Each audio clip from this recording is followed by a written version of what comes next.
नमस्कार मित्रांनो, ध्रुव अकॅडमी या यूट्यूब चॅनेलवर आपला सर्वांचं स्वागत आहे. जे नवीन मुलं असेल या चॅनेलवर तर त्यांनी या चॅनेलला सबस्क्राईब करून घ्या. परीक्षेला आता कमी वेळ असल्यामुळं आपण प्रत्येक उदाहरण 3-3 न हाताळता प्रत्येक नमुन्याचं एकच उदाहरण या ठिकाणी आपण पाहणार आहे, जेणेकरून तुम्हाला जास्तीत जास्त उदाहरणाचा सराव करता येईल. वेळ वेग अंतर या टॉपिकमधला हा नमुना पहिला आहे. जे आपण परीक्षेला विचारले जाणारे बरेच नमुने या ठिकाणी आपण शिकवणार आहे. तुम्ही ज्या मुलांना ही उदाहरणं सोडवताना अडचणी निर्माण होईल त्यांनी हा पूर्ण जो टॉपिक आहे ते पहिल्यापासून शेवटपर्यंत व्यवस्थित बघून घ्या. वारंवार पहा, म्हणजे तुम्हाला शिकवलेला भाग व्यवस्थित समजून जाईल. तर यातला हा पहिला नमुना आहे. 500 मीटर लांबीच्या ताशी 72 किलोमीटर वेगाने जाणाऱ्या आगगाडीस एक विजेचा खांब ओलांडण्यास किती वेळ लागेल? त्यामध्ये 3 गोष्टी तुम्हाला परीक्षेमध्ये विचारल्या जातात. एक वेळ, दुसरा आहे वेग आणि तिसरा आहे लांबी किंवा अंतर. यासाठी आपल्याला काही गोष्टी लक्षात ठेवायच्या आहे. वेळ आणि वेग विचारताना तुम्हाला 18/5 ही गोष्ट लक्षात ठेवायची, ही संख्या घ्यायची आहे आपल्याला त्या सूत्रामध्ये. आणि ज्यावेळी तुम्हाला लांबी विचारतील तर त्याचं उलट करायचं आहे, 5/18.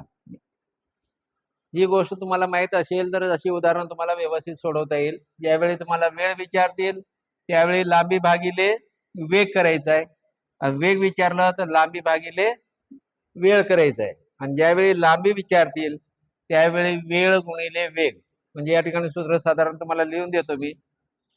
वेळ विचारलेला आहे त्यावेळी नेहमी लांबी गुणिले 18 वेग गुणिले 5 हे सूत्र घ्यायचं आहे. ज्यावेळी तुम्हाला वेग विचारतील त्यावेळी लांबी आहे तसं 18 पण आहे तसंच घ्यायचं आहे. इथं वेग आहे, इथं आता आपल्याला वेळ घ्यावा लागेल गुणिले 5. आणि ज्यावेळी तुम्हाला लांबी किंवा अंतर विचारतील त्यावेळी वेळ गुणिले वेग गुणिले 5/18 हा सूत्र लक्षात ठेवायचा आहे. हे प्रत्येक उदाहरणाला लागू राहील. लांबी एक दिलेली असेल आहे तशी लिहा. जर लांबी रेल्वेची पुलाची असे 2 लांब्या जर तुम्हाला एकाच वेळी दिलं असेल, नेहमी कुठलंही उदाहरण असेल तर लांबीची तुम्हाला बेरीजच करून घ्यावं लागेल दोन्ही लांब्याची. तर हे सूत्र साधारण तुम्हाला वेळ वेग आणि जे अंतर आहे ते काढण्यासाठी वापरायचं आहे. साधारण प्रत्येक उदाहरणाला हे सूत्र लागू राहणार आहे. तर या ठिकाणी आपण पहिलं उदाहरण पाहूया. आणि सूत्र नेहमी तुम्हाला तोंडी लक्षात ठेवायचं आहे, त्यासाठी तिथं लिहित बसायचं नाही उदाहरण सोडवताना. 500 मीटर लांबीची ताशी 72 किलोमीटर वेगाने जाणाऱ्या एक आगगाडी एक विजेचा खांब ओलांडण्यास किती वेळ लागेल? तर गाडीची लांबी दिली आपल्याला 500, आपल्याला काढायचा आहे वेळ, म्हणून 18/5 घ्या आणि लांबी भागिले ताशी वेग 72, कारण आपल्याला वेळ काढायचा आहे. भाग गाठला आपण, एवढंच फक्त भाग गाठलं की आपल्याला वेळ मिळणार आहे आणि तो वेळ नेहमी सेकंदामध्ये असणार आहे. तर 18×1=18, 18×4=72, परत 5×1=5, 5ला 5 गेलं म्हणजे हे राहिलेले 2 शून्य, परत 4ने आपण भागलं, 4×2=8, 2 राहिले, 4×5=20, म्हणजे उत्तर आलं तुमचं 25. आणि हे उत्तर वेळ विचारलेलं असल्यामुळं सेकंदात येणार आहे. म्हणजेच त्या आगगाडीला एक विजेचा खांब ओलांडण्यास साधारणतः 25 सेकंद लागतील. या टॉपिक मधला हा दुसरा नमुना आहे. ताशी 50 किलोमीटर वेगाने जाणाऱ्या 600 मीटर लांबीच्या मालगाडीस 400 मीटर लांबीचा पूल ओलांडण्यास किती वेळ लागेल? नेहमी आपल्याला लांबी जी आहे ते मीटर मध्ये पाहिजे. या ठिकाणी लांबीची बेरीज करून घ्या. दोन्हीही लांबी, जे गाडीची लांबी आणि पुलाची लांबी, ही नेहमी त्यांची बेरीज करून घ्यायचं आहे. त्यासाठी वेगळं वेळ त्या ठिकाणी किंवा ते सोडवत बसायला वेळ घालवायचा नाही. 600 400 तुम्हाला कळते की त्यांची लांबी झाली 1000 भागिले ताशी वेग आहे त्यांचं किती 50 गुणिलेला 18/5 कारण वेळ वेग काढताना आपल्याला 18/5 घ्यायला सांगितलेलं आहे मी. इथं शून्यला शून्य गेलं 5 एक 5 5 दोन्ही 10 म्हणजे आलं 20 परत 5 5 20 म्हणजे 18 चोक 72. मग अशी सांगितले वेळ नेहमी सेकंदात येते 72 सेकंद झालं पण हे सेकंदात असं न देता 72 सेकंद म्हणजे 1 मिनिट 12 सेकंद या पद्धतीनं परीक्षेमध्ये तुम्हाला उत्तर दिलेलं असेल. 1 मिनिटाच्या वर जर वेळ गेलं तर ते मिनिटामध्ये दिलेलं असेल. म्हणजे 1 मिनिटामध्ये 60 सेकंदाचं असतात त्याचं 1 मिनिट झालं म्हणजे वर राहिले 12 सेकंद म्हणजे 1 मिनिट 12 सेकंद या पद्धतीनं तुम्हाला उत्तर दिलेलं असेल. या ठिकाणी उत्तर राहील तुमचं ऑप्शन नंबर 3. तर परीक्षेत याचं सूत्र न मांडता डायरेक्ट लांबी भागिले ताशी वेग गुणिले 18/5 करा. डायरेक्ट तुम्हाला त्याचं उत्तर मिळून जाईल. वेळ वेग अंतर मधला हा तिसरा नमुना आहे जे परीक्षेला बऱ्याच वेळी विचारलेला आहे. ताशी 90 किलोमीटर वेगाने जाणारी आगगाडी एक विजेचा खांब 18 सेकंदात ओलांडते तर त्या गाडीची लांबी तुम्हाला विचारलेलं आहे. लांबी तुम्हाला सूत्र सांगितलं तर लांबी बरोबर वेळ गुणिले वेग. आता वेग दिलेला आहे या ठिकाणी 90 किलोमीटर, वेळ आहे तुम्हाला 18 सेकंद आणि लांबी काढताना आपण घेतो 5/18.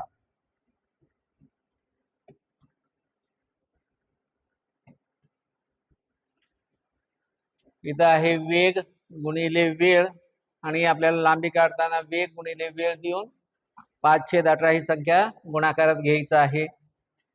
भाग घातलं की तुम्हाला डायरेक्ट त्या गाडीची लांबी मिळून जाईल. 18ला 18 गेलं म्हणजे 90 गुणिले 5 राहिलं. गुणाकारातला हा शून्य मांडून घेतला आपण. 9 5 45. येणारं उत्तर नेहमी मीटर मध्ये असते म्हणजे त्या गाडीची लांबी आहे 450 मीटर. लांबी ज्यावेळी विचारतील त्यावेळी नेहमी तुम्हाला वेळ गुणिले वेग गुणिले 5/18 हे सूत्र वापरावं लागेल. आणि इथं वेग दिलेला आहे ते सूत्र तुम्ही फक्त तोंडी लक्षात ठेवा, माइंड मध्ये ठेवायचं आहे आणि मांडत बसायचं नाहीये. इथं वेग घ्या गुणिले वेळ गुणिले 5/18 भाग घातलं की तुम्हाला डायरेक्ट उत्तर मिळून जाईल. कारण प्रत्येक उदाहरण तुम्हाला परीक्षेमध्ये कमीत कमी 1 मिनिटाच्या आतमध्ये कसं सुटतील हे तुम्हाला भर द्यावं लागेल, त्याकडे लक्ष द्यावं लागेल. अगोदरच एखादं पेपर अवघड आलं किंवा 2-3 उदाहरणं तुम्हाला सुटत नसेल तर गोंधळून जाऊन पुढची ही उदाहरणं तुमची चुकायची दाट शक्यता असेल आणि त्या ठिकाणी ती उदाहरणं चुकू नये म्हणून तुमचं माइंड फ्रेश राहणं गरजेचं आहे आणि तुम्ही त्या गणितावर विचारले काय ते पाहून व्यवस्थित तुम्ही ते गणित हाताळायचं आहे. नमुना 4. ताशी 80 किलोमीटर वेगाने जाणारी 280 मीटर लांबीची एक आगगाडी एक बोगदा 45 सेकंदात ओलांडते तर त्या बोगद्याची लांबी किती आहे? आता इथं दिलेलं आहे ताशी वेग आहे, त्यानंतर वेळ आहे आणि त्या गाडीची लांबी किंवा बोगद्याची लांबी दिलेली असते. त्या आणि बोगद्याची लांबी दिली असेल तर गाडीची लांबी विचारतील, गाडीची लांबी दिली असेल तर बोगद्याची लांबी विचारतील. तर या ठिकाणी तुम्हाला करायचं आहे लांबी तर काढायची आपल्याला. लांबीचं सूत्र आहे वेळ आणि वेग. आता इथं वेग दिले तुम्हाला 80 किलोमीटर ताशी, वेळ आहे त्याला 45 सेकंद लागतात त्या बोगद्याला ओलांडायला. सूत्र आहे आपल्याला वेग गुणिले वेळ गुणिले 5/18. हे आपल्याला अंतर काढायचं आहे पण हा अंतर दोन्ही बोगद्याची आणि त्या गाडीची दोन्ही लांबी एकत्र मिळते म्हणून त्यामध्ये जी दिलेली लांबी आहे त्यातनं वजा करून घ्यायचं आहे 280 मीटर. ती जर बोगद्याची लांबी असेल तर गाडीची लांबी मिळून जाईल आणि गाडीची लांबी असेल तर बोगद्याची लांबी तुम्हाला मिळून जाईल. आता हे सोडवलं आपण.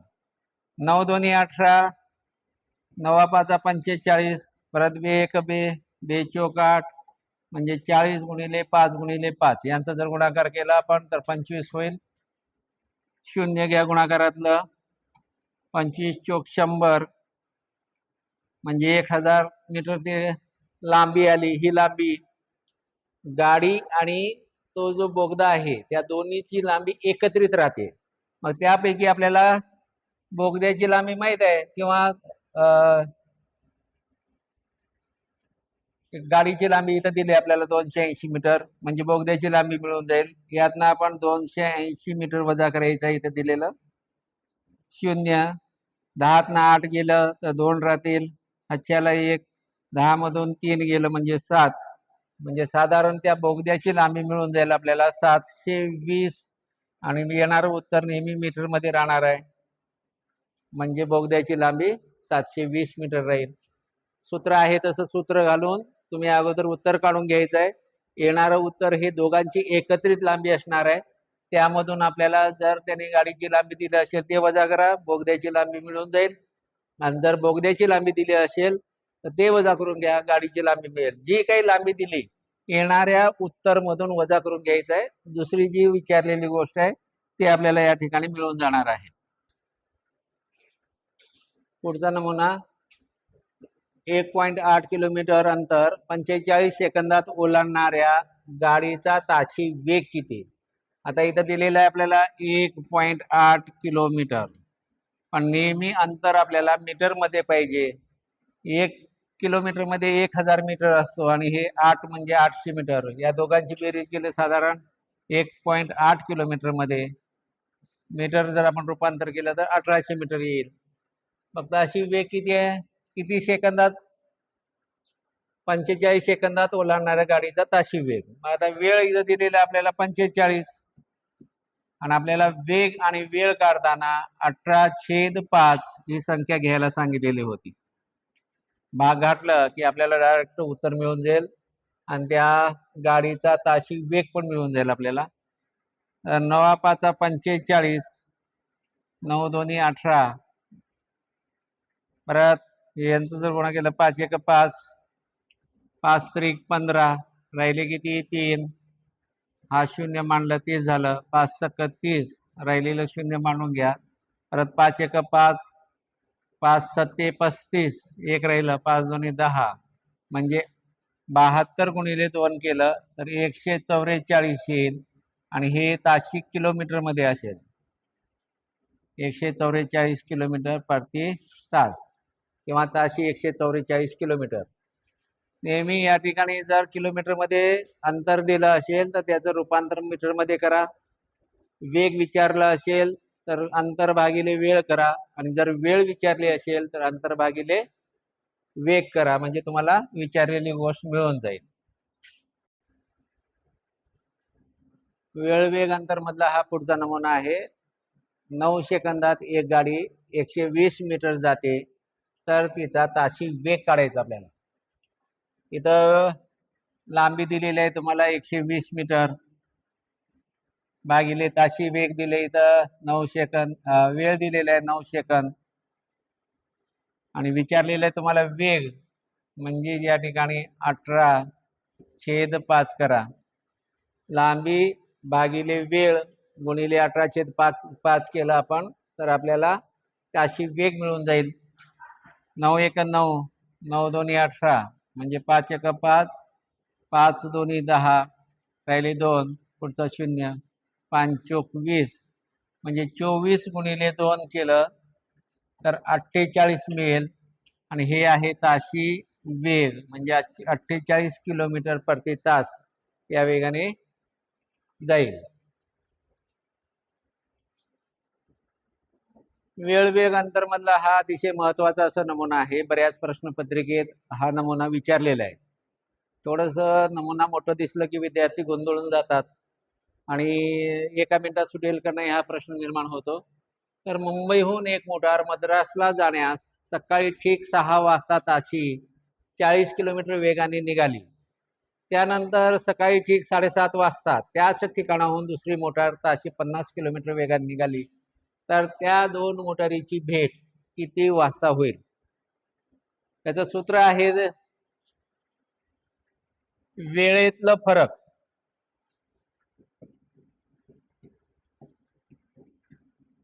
वेळेतील फरक गुणिले पहिल्या गाडीचा वेग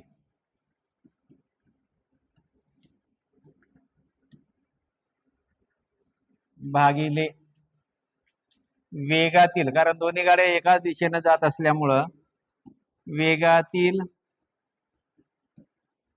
फरक.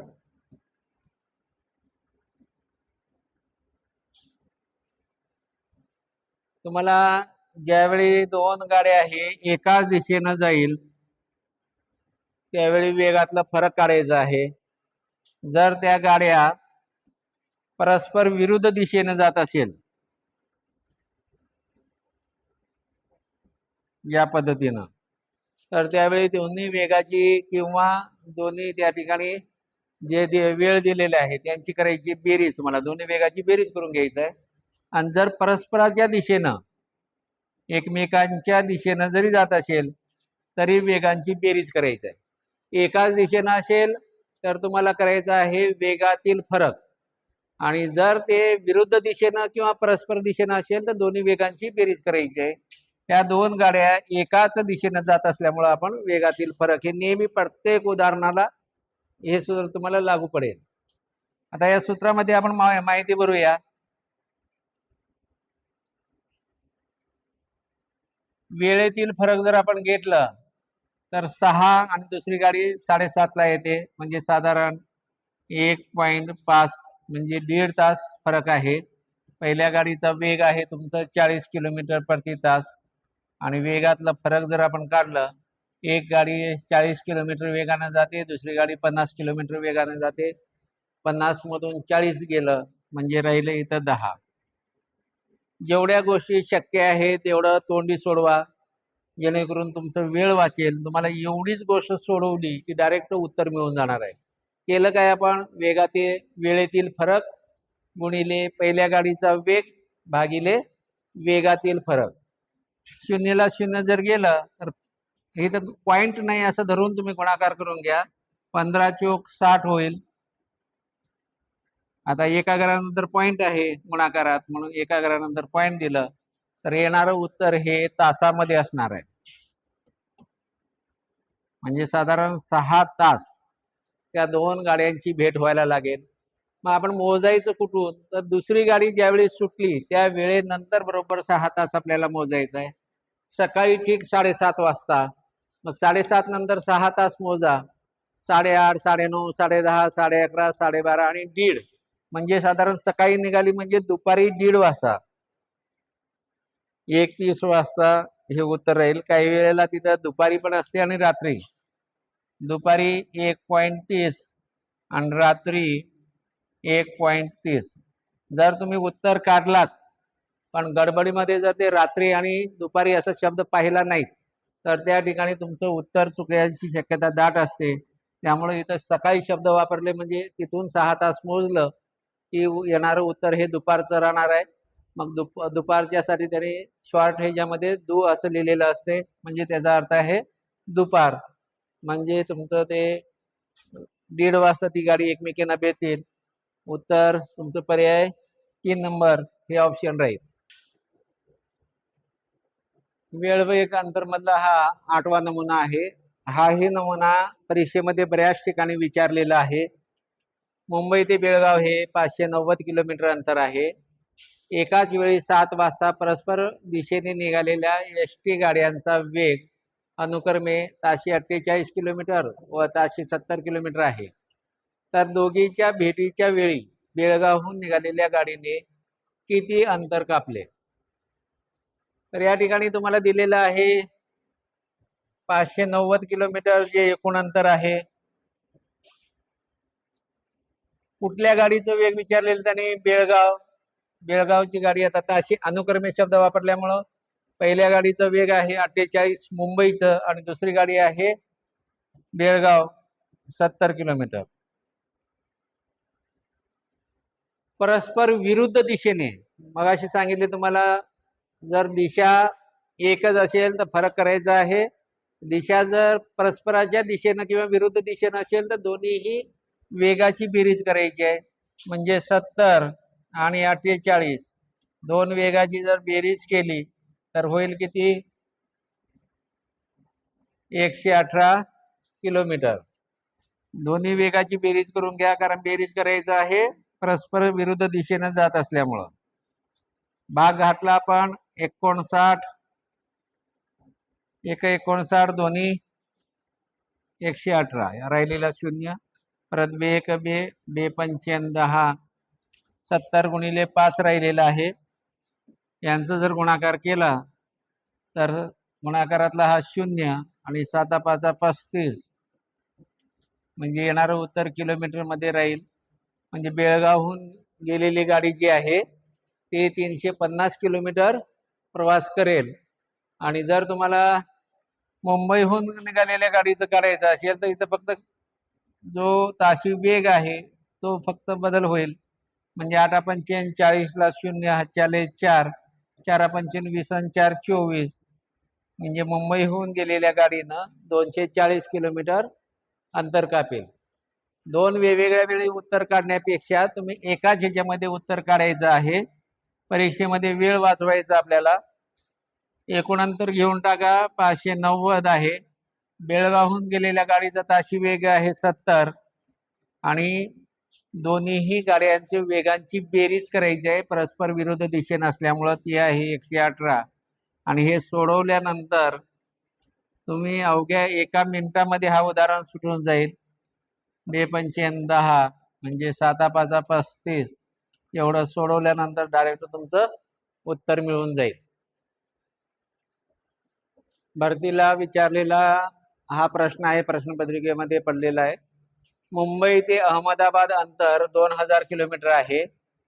त्या दोन्ही ठिकाणाहून परस्पराच्या दिशेनं दोन गाड्या अनुक्रमे ताशी 120 किलोमीटर व ताशी 80 किलोमीटर या वेगाने निघाल्या तर त्या गाड्या एकमेकींना किती वेळाने भेटतील. इथं फक्त तास काढायचा आहे किती वेळाने. तर जे तुमचं एकूण अंतर आहे तो लिहून घ्या, भागिले परस्पराच्या दिशेने म्हणजे एकमेकांच्या दिशेने येत असल्यामुळं दोन्ही गाड्याच्या वेगांची आपल्याला करायची आहे बेरीज. म्हणजे 120 आणि 80 झालं 200. एवढं भाग घातलं की तुम्हाला ते किती तासांनी किंवा किती अंतर त्यांनी कापलेलं आहे ते कळून जाईल. त्या 2 शून्यला 2 शून्य गेलं, बे एक बे, म्हणजे येणारं उत्तर जो आहे ते 10 तास. एकूण अंतर घ्या भागिले एकाच दिशेनं जात असेल तर त्या वेगातला फरक काढा. परस्पराच्या दिशेनं किंवा विरुद्ध दिशेनं जात असेल तर वेगांची बेरीज करा, भाग घातलं की तुम्हाला डायरेक्ट तास मिळेल. म्हणजेच या ठिकाणी 10 तास. ऑप्शन नंबर 2 हे त्याचं उत्तर राहणार आहे. तर 10 तासात कापते. जर ती अर्धे अंतर ताशी 40 किलोमीटर वेगाने व उरलेले अंतर ताशी 60 किलोमीटर वेगाने कापते तर त्या मोटारीने एकूण किती प्रवास केला. तर हे अर्धा अर्धा अंतर कापलेलं आहे वेगवेगळ्या वेगानं. तर या ठिकाणी त्यासाठी सूत्र घ्यायचं तुम्हाला, 2 गुणिले याचं अर्धे अंतर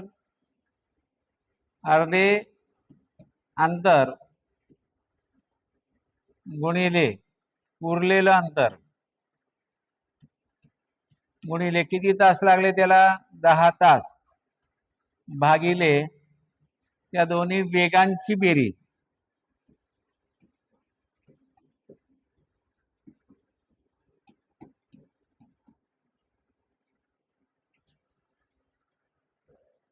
या ठिकाणी माहिती ठेवली. यात 2 गुणिले अर्धा अंतर 40 किलोमीटर वेगाने गेलेलं आहे, उरलेलं अंतर त्याने 60 किलोमीटर वेगाने गेले आणि हा पूर्ण प्रवास त्याने 10 तासात केले म्हणून तास किंवा वेळ, भागिले दोन्ही वेगांची बेरीज केली जाताना आणि उरलेलं 40 आणि 60 ते झालं 100. भाग घातलं की आपल्याला एकूण किलोमीटर जे त्याने प्रवास केलेला आहे ते मिळून जाईल. या 2 शून्यला हे 2 शून्य कट करा, इथं गुणाकारातला हा 0 मांडून घ्या. 4 दोन्ही 8, 8 संग 43. येणारं उत्तर जे आहे ते किलोमीटर मध्ये मिळेल. म्हणजे त्या गाडीनं एकूण 480 किलोमीटर प्रवास केलेला आहे. एक आगगाडी ए स्थानकावरून बी स्थानकावर जाताना ताशी सरासरी 45 किलोमीटर वेगाने जाते, परंतु येताना ती ताशी वेग वाढवते. जर तिचा येण्या जाण्याचा सरासरी वेग 52 किलोमीटर असल्यास तिचा बी स्थानकाकडून ए स्थानकाकडे जाण्याचा ताशी सरासरी वेग किती. तर या ठिकाणी बघा, एक आगगाडी ए स्थानकावरून बी स्थानकावर जाताना ताशी सरासरी 45 किलोमीटर वेगाने जाते जाताना, परंतु येताना ताशी वेग वाढवते. तिचा येण्या जाण्याचा सरासरी वेग म्हणजे दोन वेग झालं, येण्याचं आणि जाण्याचं.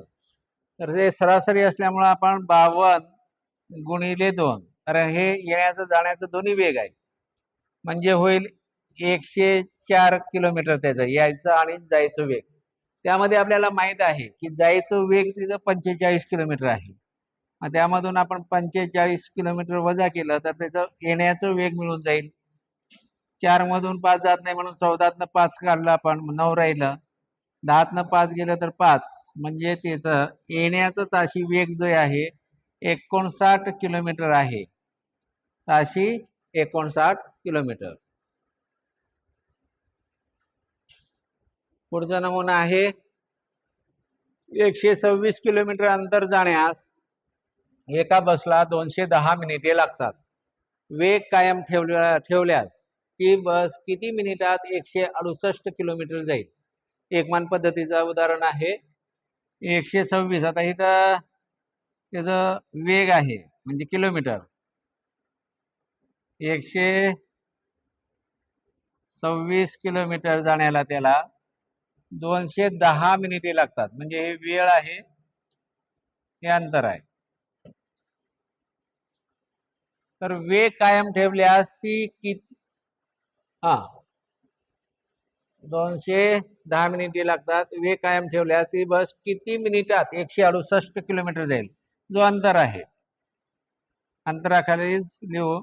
इथं त्याने विचारलेला वेळ तिरकस गुणाकार जर केला आपण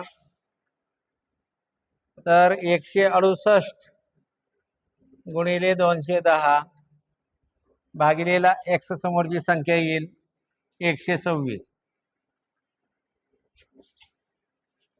भाग घातलं की आपल्याला येणारं उत्तर मिनिटामध्ये मिळून जाईल. 21 एक 21, 21 सक्क 126.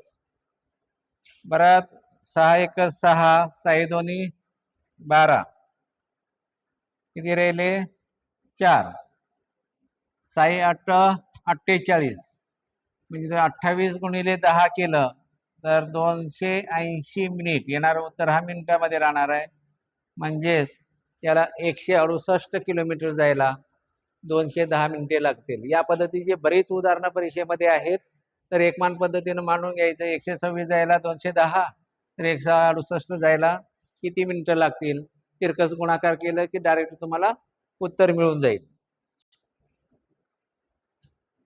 कारगिल युद्धात तोफेमधून टायगर हिलवरील शत्रूवर टाकलेला गोळा 3.5 सेकंदात 105 किलोमीटर अंतर तोडतो.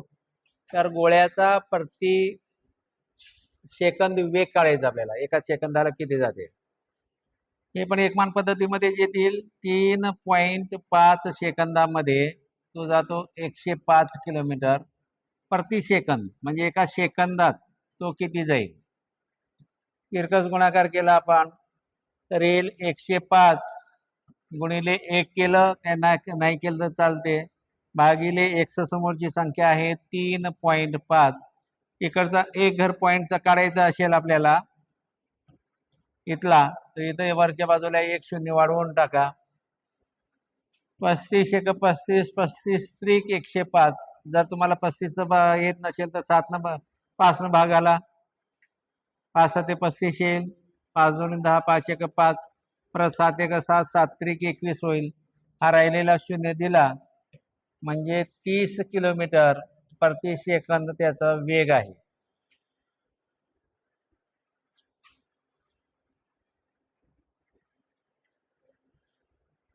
वेळ वेग अंतर मधील हा एक महत्वाचा नमुना आहे. कोल्हापूर ते नाशिक अंतर ताशी 77 किलोमीटर वेगाने गेल्यास 6 तासात कापता येते. तेच अंतर 5.5 तासात कापण्यासाठी वेग ताशी किती किलोमीटरने वाढवावं लागेल. तर या ठिकाणी तुम्हाला जो वेग दिलेला आहे सुरुवातीचा तो आहे तसं घ्या, 77 गुणिले वेगातील तुमचा वेळेतील जो फरक आहे, वेळेतील फरक भागिले दुसरी वेळ.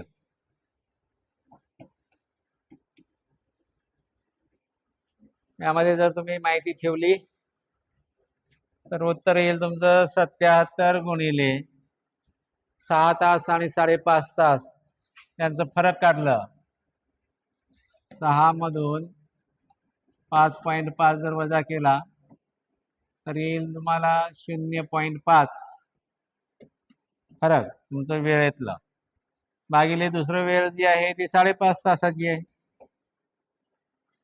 भाग जर घातला आपण इथंही एक घराचा पॉइंट आहे इथेही एक घराचा पॉइंट आहे ते दोन्ही पॉइंट निघून जाईल 77 गुणिले 5 भागिलेला इथं 55 राहील 5 एक 5 5 एक 5 5 एक 5 11 एक 11 11 सत्ते 77 म्हणजे 7 किलोमीटरनं तुमचं वेग वाढवावं लागेल. या पद्धतीची बरीच उदाहरणं परीक्षेमध्ये आहेत. तर तुमचं वेग आहे तसं ठेवा गुणिले वेळेतलं फरक काढा भागिले नंतर किती वेळात जायचं आहे ती दुसरी वेळ या ठिकाणी घ्या भाग घातलात तर तुम्हाला आणखी किती वेळ म्हणजे 77 पेक्षा आणखी किती वेग तुम्हाला वाढवायचा आहे ते डायरेक्ट उत्तर मिळून जाईल. 745 किलोमीटर वेगाने काही वेळामध्ये काही अंतर पार करते त्या अंतराचं 4/3 पट अंतर तेवढ्याच वेळात पार करण्यासाठी मोटारीचा वेग ताशी किती किलोमीटरने वाढवावं लागेल. तर या ठिकाणी तुमचं जे किलोमीटर आहे ते आहे तसं लिहा 45 गुणिलेला तुमचं पट आहे 4/3 पट तर या 4 मधून हे 3 वजा करा म्हणजे 1 राहील आणि 3 आहे तसं ठेवा इथं गुणाकार घ्यायचं 1/3 भाग घातलं की डायरेक्ट उत्तर मिळून जाईल 3 एक 3 1 राहिलं 3 15 म्हणजे आणखी 15 किलोमीटरनं वेग वाढवावं लागेल. पुढचा नमुना आहे 16वा. दोन रेल्वे एकाच लांबीच्या असून त्या परस्पराच्या दिशेने प्रवास करीत आहे त्या एकमेकींना 54 सेकंदात ओलांडतात.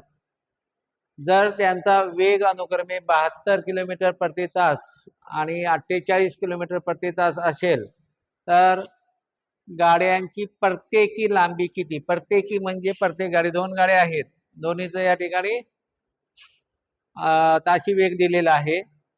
आता दोन्ही परस्पराच्या दिशेने जातात म्हणजे त्या ठिकाणी आपल्याला काय करावं लागेल एकाच दिशेने. ठीक आहे आता आपल्याला विचारलेलं आहे लांबी. लांबीचं सूत्र काय आहे वेळ. वेळ किती आहे 54 किलोमीटर. वेग आहे तुमचं 72 किलोमीटर आणि 48 किलोमीटर. 72 मधून जर 48 वजा केलं 12 8 गेलं 4 राहिले 1 7 परस्पराच्या दिशेनं 8 आणि 2 10 चला 1 एका दिशेनं आहे म्हणजे तुम्हाला वेगांची बेरीज करून घ्यावं लागेल. 72 48 या वेगांची बेरीज केली ती झाली 120. एकाच दिशेनं राहिलं असतं तर आपण त्यांची वजाबाकी करून घेतली असतं. आणि आता हे झालं तुमचं वेळ आणि 72 आणि 48 दोन गाड्या असल्यामुळं दोन वेगांची बेरीज करावी लागेल कारण परस्पराच्या दिशेने जातात. आपल्याला अंतर काढायचं असेल तर 5/18 घ्यावं लागेल. दोन्ही गाड्यांची एकूण लांबी मिळते एकाच गाडीचं मिळण्यासाठी आपण गुणिले 2 करून घेऊ म्हणजे एकाच याच्यामध्ये त्याचं उत्तर निघून जाईल. 18 एक 18 18 त्रिक 54 परत 2 एक 2 2 सक 12 गुणाकारातला हा शून्य मांडून घ्या अगोदरच 3 संग 18 आणि 18 पंचे 90 म्हणजे त्या गाडीचं प्रत्येकी जी लांबी आहे ते 900 मीटर असेल. जर आपण भागिलेला 2 घेतलं नसतं 1800 मीटर आलं असतं ते दोन्हीही गाडींचं एकूण लांबी मिळाली असती. दोन्ही गाडी समान लांबीच्या आहेत. इथं दिलेले आहे 2 रेल्वे एकाच लांबीच्या आहेत. म्हणजे 2 गाड्या आपल्याला आलेल्या उत्तराला 2 भागत बसल्यापेक्षा इथं याच एका उदाहरणामध्ये ते भागिले 2 करायचं आहे. कारण प्रत्येकी लांबी विचारली म्हणजे एका गाडीची लांबी आपल्याला तिथे त्या ठिकाणी सांगायचं आहे. नमुना 17वा. एक रेल्वे ताशी 160 किलोमीटर वेगाने 4.25 तासात काही अंतर जाते. जर रेल्वेचा वेग 1/4 पट कमी केला तर तेवढ्याच वेळात ती रेल्वे किती अंतर जाईल? कमी करायचं आहे. या ठिकाणी ताशी वेग दिलेला आहे 160 किलोमीटर. त्यानंतर जाते 4.25 तासात. आपल्याला विचारलेलं आहे अंतर. अंतर म्हणजे वेग गुणिले वेळ. वेग आहे 160, वेळ दिलेला आहे तुम्हाला 4.25 तास 4.25 आणि आपल्याला वेग या ठिकाणी 1/4 पट कमी केलं म्हणजे 1/4. या 4 मधून 1 गेलं म्हणजे 3 राहील. भागिले 4 आहे तसं ठेवा. ते इथं गुणाकारात घ्यायचं आहे. 3/4. भाग घातलं तर तुम्हाला डायरेक्ट उत्तर मिळून जाईल. परीक्षेमध्ये याच पद्धतीचं उदाहरण असेल, परंतु फक्त आकडेमोड या ठिकाणी वेगवेगळे आकडे त्या ठिकाणी बदललेलं असेल. 160च्या ठिकाणी वेगळी संख्या, 4.25च्या ठिकाणी 5.25, 5.5 असं दिलेलं असेल. आता भाग घातला. इथला पॉइंट जर आपल्याला काढायचा असेल भागिलेला 2 शून्य वाढवावं लागेल म्हणजे 425 झालं. भाग घातला आपण, या शून्याला हे शून्य कट झालं. 4 10 40, 4 चौक 16, परत 5 2 10, 55 40 आणि 5 5 25, परत 2 1 2, 2 2 4 म्हणजे गुणाकार आला तुमचं 85 गुणिले 6. 3 आणि 2चं गुणाकार केलं 6 झालं. 85 आहे तसं घेतलं. गुणाकार केलं 6 पंचेन होईल 30. परत 8 संग 48 आणि 3 झालं 51. 510 किलोमीटर ते अंतर जाईल. या पद्धतीने तुम्हाला उत्तर काढायचं आहे. एक बोट पाण्याच्या प्रवाहाच्या दिशेने 16 किलोमीटर 2 तासात जाते. तेच अंतर प्रवाहाच्या विरुद्ध दिशेने जाण्यासाठी तिला 4 तास लागतात. तर संत पाण्यात बोटीचा वेग किती? तर इथं तुम्हाला करावं लागेल. संत पाण्यातील बोटीचा वेग बरोबर प्रवाहाच्या दिशेनं त्याचा जो वेग आहे तो ताशी वेग घ्यायचा. आता आपला 16 किलोमीटर 2 तासात जाते म्हणजे 16 भागिले तुम्ही 2 केलं तर होईल 8 ताशी 8 किलोमीटर. आणि तेच अंतर प्रवाहाच्या विरुद्ध दिशेनं तोच अंतर आहे 16, पण विरुद्ध दिशेनं 4 तासात जाते म्हणजे 4 चौक 16. प्रवाहाच्या दिशेने वेग ताशी वेग आपल्याला एका तासात किती जाते ते ताशी वेग अधिक करायचं आपल्याला. संत पाण्यातील बोटीचा जर वेग काढायचा असेल प्रवाहाच्या विरुद्ध दिशेने ताशी वेग आणि भागिलेला घ्यायचा आहे 2. एवढं केलं तर बोटीचा संत पाण्यातील वेग मिळून जाईल. इथं प्रवाहाच्या दिशेने आहे 16 किलोमीटर 2 तासात म्हणजे हे 16 भागिले 2 केलं तर तुम्हाला 8 किलोमीटर प्रवाहाच्या दिशेनं वेग मिळेल. विरुद्ध दिशेनं काय आहे तोच अंतर आहे 16 किलोमीटर 4 तासात जाते म्हणजे 4 न भागून घ्या म्हणजे ताशी वेग येईल 4 म्हणजे इथं 4 भागिलेला येईल 2. बेरीज केल्याशिवाय भाग घालायचं नाही. बेरीज न करता जर भाग घातलं उदाहरण चुकेल. पण 8 आणि 4 होईल तुमचं 12 भागिले 2 केलात तर येणारं उत्तर किलोमीटरमध्ये राहील. म्हणजेच बोटीचा संत पाण्यातील जो वेग आहे तो 6 किलोमीटर प्रति तास राहील. नमुना 19 आहे वेळ वेग अंतरमधला. एक बोट पाण्याच्या प्रवाहाच्या दिशेने ताशी 17 किलोमीटर वेगाने जाते व प्रवाहाच्या विरुद्ध दिशेने ताशी 11 किलोमीटर वेगाने जाते. तर प्रवाहाचा वेग, संत पाण्यातील बोटीचा वेग काढला तर प्रवाहाचा वेग जर आपल्याला काढायचा असेल,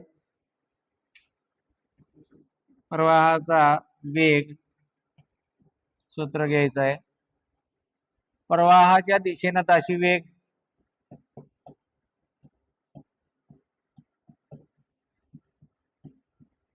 वजा प्रवाहाच्या विरुद्ध दिशेने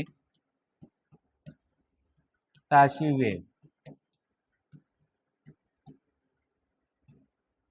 भागिले 2. हे सूत्र वापरलं की तुम्हाला प्रवाहाचा वेग मिळून जाईल. जेव्हा तुम्ही संत पाण्यातील बोटीचा वेग काढताय त्यावेळी इथं अधिक होईल, ताशी दोन्ही ताशी ह्याच्यामध्ये वेग हे करायचं आहे. आणि जर प्रवाहाचा वेग काढायला सांगितलं तर या ठिकाणी तुम्हाला वजाबाकी करून घ्यावं लागेल. माहिती जर ठेवली याच्यामध्ये तर प्रवाहाच्या दिशेनं तिचा 17 किलोमीटर वेग आहे, विरुद्ध दिशेनं आहे 6 किलोमीटर ताशी वेग, किती 11 किलोमीटर भागिलेला 2. 17 मधून 11 गेलं तर राहिले किती 6 भागिले 2 केलात तर 2×6 3 किलोमीटर प्रति तास प्रवाहाचा वेग राहील. म्हणजे 3 किलोमीटर हे उत्तर राहील. तुम्हाला प्रवासा बोटीचा संत पाण्यातील वेग आणि प्रवाहाचा वेग तुम्हाला बऱ्याच वेळी परीक्षेमध्ये विचारलेलं उदाहरण आहे. ज्यावेळी बोटीचा संत पाण्यातील वेग काढायचा आहे त्यावेळी तुम्हाला ताशी प्रवाहाच्या दिशेनं वेग अधिक विरुद्ध दिशेनं वेग भागिले 2 केलं तर बोटीचा संत पाण्यातील वेग मिळून जाईल. आणि जर प्रवाहाचा वेग विचारला असेल तर ताशी त्या प्रवाहाच्या दिशेनं वेग वजा विरुद्ध दिशेनं वेग भागिले 2 केलं की तुम्हाला पाण्याचा प्रवाहाचा वेग मिळून जाईल. कमीत कमी वेळेमध्ये तुम्हाला उदाहरणं सोडवण्यासाठी ध्रुव अकॅडमी या यूट्यूब चॅनेलला सबस्क्राईब करा. तुमच्या जास्तीत जास्त मित्रांपर्यंत या चॅनेल शेअर करा तुम्ही, आणि लाईक आणि सबस्क्राईब करा. परीक्षेमध्ये येणारे अडचणी, प्रत्यक्ष परीक्षेमध्ये जी प्रश्नपत्रिका आहे ती कोणत्या पद्धतीनं सोडवायचं आहे, कुठल्या भागाला किती वेळ द्यायचा आहे, त्यासाठी आपण स्वतंत्र एक भाग तुम्हाला या ठिकाणी या चॅनेलवर सोडणार आहे. 7 तारखेला जी मुलं परीक्षेसाठी आहे त्या मुलांनी आवर्जून हे प्रत्येक जो भाग आहे, प्रत्येक टॉपिक व्यवस्थित पहा. कमी वेळेमध्ये उदाहरण सोडवायचे सगळे शॉर्ट ट्रिक या भागामध्ये आम्ही दिलेलं आहे. तर त्या मुलांना 2 किंवा 3 उदाहरणा जर फायदा झालं उदाहरण सोडवत असताना तर 1-2 मार्कांनी जी मुलं परीक्षेमध्ये थोडक्यात मार्गदर्शनाअभावी जी मुलं मागे राहतात त्यांना त्याचा फायदा नक्कीच होईल. ठीक.